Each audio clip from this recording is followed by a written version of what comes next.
নির্বাচনী প্রতিশ্রুতির অংশ হিসাবে অনেক প্রার্থীরাই নানা রকম প্রতিশ্রুতি দিয়ে থাকেন। এই সমস্ত প্রতিশ্রুতির বেশিরভাগই পূরণ করা হয় না।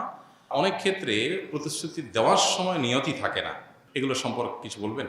যদি কোনো নির্বাচনের প্রার্থী অথবা যেই কোনো ব্যক্তি মানুষকে কোনো প্রতিশ্রুতি দেয় আর সেটা রক্ষা না করে, কোনো চুক্তি করে সেটা ভঙ্গ করে, এই ব্যক্তি মূলত গাদ্দারি করলো, ওয়াদা ভঙ্গ করলো, প্রতিশ্রুতি নষ্ট করলো, ভঙ্গ করলো।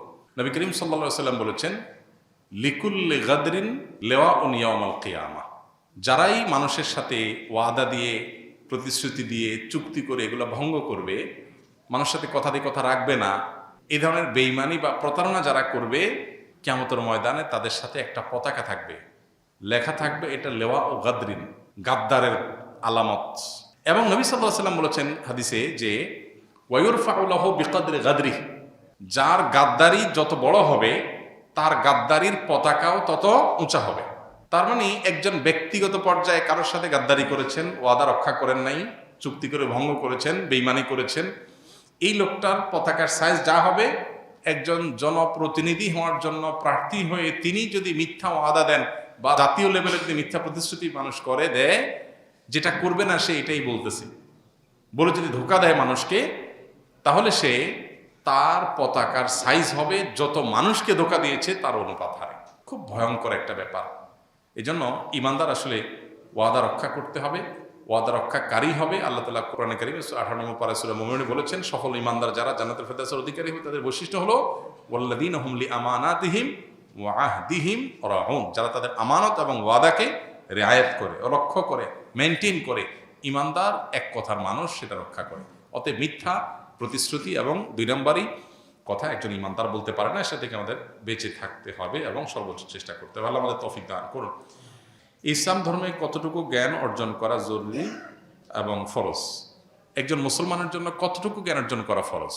আমাদের একটা বই অনেক আগে থেকে আমরা ঘোষণা দিয়েছি, লেখার কাজ চলতেছে, গত কয়েক মাস যাবত রাত দিন এটার কাজ করতেছি আলহামদুলিল্লাহ। ইসলামের অপরিহার্য জ্ঞান অথবা এতটুকু জানতেই হবে। ইনশাল্লাহ বইয়ের প্রথম পার্ট ঈমান অধ্যায়টা ইনশাল্লাহ আমরা হয়তো রমজানে মানুষের হাতে পৌঁছাতে পারবো।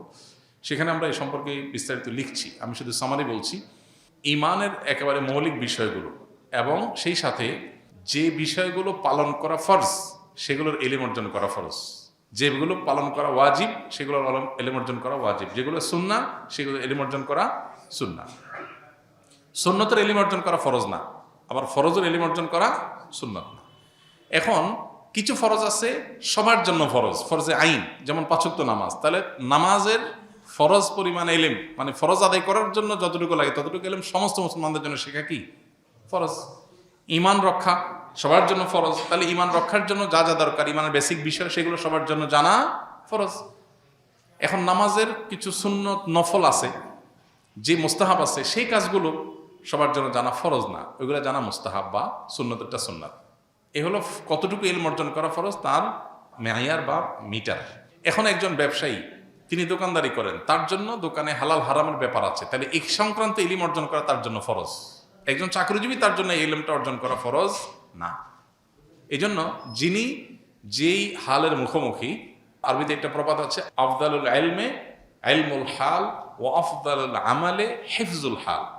সবচেয়ে উত্তম ইলম হলো যে যে অবস্থার মুখোমুখি হবে সেটার ইলম, আর সবচেয়ে উত্তম আমল হলো যে অবস্থা আছে সে অবস্থা আল্লাহর হুকুমকে সংরক্ষণ করা, এটা হলো সবচেয়ে উত্তম আমল।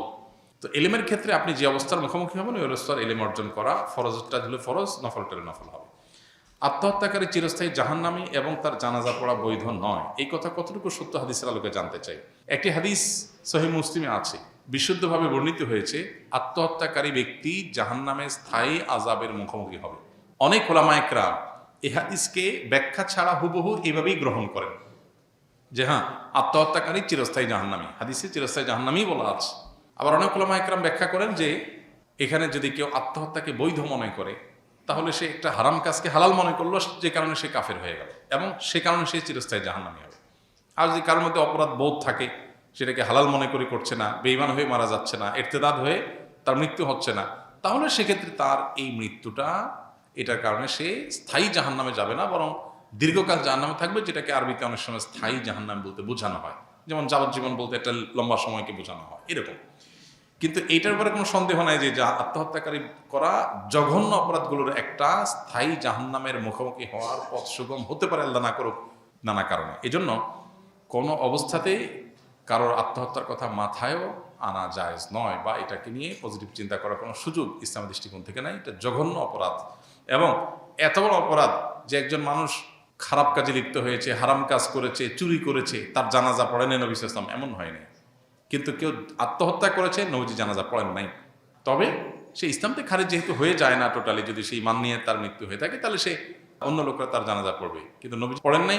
এবং এই মাসআলার উপরে ভিত্তি করে উলামা ইকরাম ইজতিহাদ করেছেন যে সমাজের গণ্যমান্য যারা আছেন, ইমাম সাহেবরা পড়াবেন না, মুয়াজ্জিন সাহেবরা পড়াবেন, গণ্যমান্যরা পড়বে না, অন্যরা পড়বে, যাতে করে আত্মহত্যা এটা যে জঘন্য অপরাধ সেটা সে বুঝতে পারে। আত্মহত্যা করা মানে আল্লাহর পরে নিরাশ হয়ে যাওয়া, যেটা কুফরি। এই জন্য কোনো মানুষ সেটা করতে পারেন না। মানুষ আত্মহত্যা কখন করে? যখন আশা ছেড়ে দেয়। ইমানদার আশা ছাড়তে পারে না। ইমানদার বিশ্বাস করবে নিঃশ্বাস ছাড়ার আগ মুহূর্ত পর্যন্ত আল্লাহ আমাকে সকল বিপদ থেকে ব্যাক করাতে পারেন, সেই শক্তি আল্লাহর আছে। এই বিশ্বাস থাকলে সে আত্মহত্যা করতে পারে না। এখন পশ্চিমা সভ্যতা, কালচার, সংস্কৃতি আমাদেরকে শিখিয়েছে আমার শরীর, আমার দেহ, আমার মন, আমি যা খুশি করবো। না, ইসলাম আমাকে শিখিয়েছে আমি আল্লাহর গোলাম, আমি যা খুশি তা করতে পারি না। এটা হলো পার্থক্যের জায়গা। এই জন্য ওরা আত্মহত্যা করে ঘরে ঘরে, মুসলমান করতে পারে না। মুসলমান আল্লাহর কাছে নিজেকে সঁপে দেয়। যে আত্মহত্যা করে সে মনে করে দুনিয়ার ভেজালতে বেঁচে গেছি, দুনিয়ার ভেজাল থেকে বেঁচে তো জাহান্নামে ঢুকলো, আরো বড়টাতে বিপদটাতে গেল। আর যে সবর করে, আল্লাহ তাআলা সবরের বিনিময়ে তার ভুল ত্রুটি মাফ করবেন ইনশাআল্লাহ। আমাদের বাবা ঢাকা নবাবপুরে বিশিষ্ট ব্যবসায়ী। আমি মাদ্রাসায় পড়তাম। আমার স্মৃতিশক্তি কম থাকায় 2 বছর পরও পরীক্ষা দিতে পারিনি, তাই এখন পড়াশোনা ছেড়ে বাবার ব্যবসায় সহযোগিতা করছি। আমার বাবা দোকানের কর্মচারীদের সাথে ভালো ব্যবহার করেন, কিন্তু আমার সাথে তিনি গালমন্দ করেন। আমাকে ইঙ্গিত করে কষ্ট দিয়ে কথা বলেন, যার ফলে আমার দোকানের কর্মচারীগণ হাসাহাসি করেন। এতে আমি কষ্ট পাই। এক্ষেত্রে আমার বাবার উদ্দেশ্যে কিছু বলুন। প্রথম কথা হলো যে, বাবা যদি কর্মচারীদেরকে কিছু না বলে সন্তানকে কিছু বলে, তাহলে ধরে নিতে হবে যে সন্তান আপন হওয়ার কারণে তার সংশোধনের জন্য নিজস্ব লোক হিসাবে বলে। আরেকজনের সন্তানকে, আরেকজনের বা ভাইকে, ব্রাদারকে, অন্য ঘরের মানুষকে শাসন করতে ইতস্তত বোধ করেন, কিন্তু নিজের সন্তানকে শাসন করেন। যে অনেক সময় দেখা যায় যে নিজের সন্তানকে বেশি শাসন করা হয়, এটা স্বাভাবিক। যিনি প্রশ্ন করেছেন তাকে বলতে চাই, আপনার বাবা আপনাকে একটু বেশি শাসন করেন, দোকানের অন্য কর্মচারীদেরকে শাসন করেন না। এটা আপনি ঘরের লোক হওয়ার কারণে। কারোর ছেলে বিড়ি খায়, কেউ তাকায়ও না, নিজের ছেলেটা বিড়ি খাইছে দেখলে শাসন করে, এটি তো স্বাভাবিক। বরং তবে আপনি যেটা বলেছেন গালমন্দ করার কথা, সেটা যদি সত্যি আপনার বাবা করেন সেটা অন্যায়। অনেক বাবা আছেন যারা সন্তানদেরকে শাসনের নামে গালমন্দ করেন, মুখ খারাপ করেন, রূঢ় আচরণ করেন, এবং তারা মনে করেন তারা বাবা, তারা মা, তারা যা খুশি তা করবেন। জি না, এত সহজ না। আল্লাহ সুবহানাহু ওয়া তাআলার কাছে আমরা সবাই মুকাল্লাফ, আল্লাহর কাছে আমরা সবাই বান্দা, গোলাম। সো সন্তানের সাথেও আমার আচরণটা সুন্দর হতে হবে। আপনি সন্তানের সাথে যাচ্ছে তা আচরণ করতে পারেন না, শাসনটাও শিখতে হবে। এই যে ভালো প্যারেন্টিং, ভালো অভিভাবকত্ব, এই বিষয়টার সাথে একজন মানুষের ইবাদতের সম্পর্ক সুনিবিড়। অভিভাবক হয়েছেন দেখে সন্তানকে যা খুশি বলে তা বলতে পারেন না। পাশাপাশি বাবাদের, মায়েদের এটাও খেয়াল করা দরকার যে নিজের সন্তানকে শাসন বেশি করবেন সেটা যেমন সত্য, আপনার আচরণ, ভালো আচরণ পাওয়ার হকদার অন্য লোকের চাইতে আপনার পরিবারের লোক আরও বেশি, সেটাও সত্য।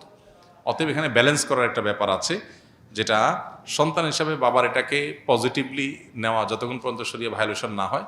আবার বাবা হিসাবে শাসন করার পাশাপাশি সোহাগ, স্নেহ অন্য যে কারোর চাইতে আপনার সন্তানকে আপনার বেশি করতে হবে, কারণ সবচাইতে কাছের রক্তের সম্পর্কে আত্মীয় সে।